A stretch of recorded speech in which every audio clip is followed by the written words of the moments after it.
जेहेतु आज श्रावण मासर लास्ट सोमवार थिला मु सकाळु उठी गाधी पाधी नित्य कर्म सारिकी बाहरी पड़ती जावाई मंदिर मंदिर पहुँची सारा पर फर्स्ट मामा आउ मु बहुत भल भाव पूजा कर पूजा कर सारा पर जो शांति ना माने कहिबे हेबनी एते शांति लागे। मामा आगे आगे जाउथले मु मो काम धन को धरिकी पछे पछे जाउथली कारण धबलेश्वर मो मामा आन देथिले सेटा मंदिर रे पूजा कर नेथिलु।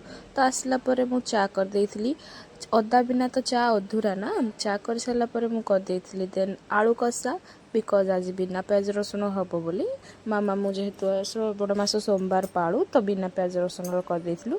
देन मु स्टार्ट कर देथिली करबा परटा और परटार शेप मोर केबे भी परफेक्ट हुएनी परटा हुआ रोटी मोर केबे किसी परफेक्ट हुएनी तो मु खाई देखी ऑफिस पळैथिली। ऑफिस रो टिके ब्रेक नै कि आमे जण पळैथिलु टिके फ्रूटी पिया पाई से भितर मोर गोटे पार्सल आसाइतला भारी जेहेतु मु घर को आ पार्सल किसी ऑर्डर करनी मो स्वामी बहुत गाड़ी करछन्ते तुमर केते पार्सल आसी दिन को दिन मो ऑफिस एड्रेस दे देथिली। तो आसाला पर मु टिके लंच कर देथिली।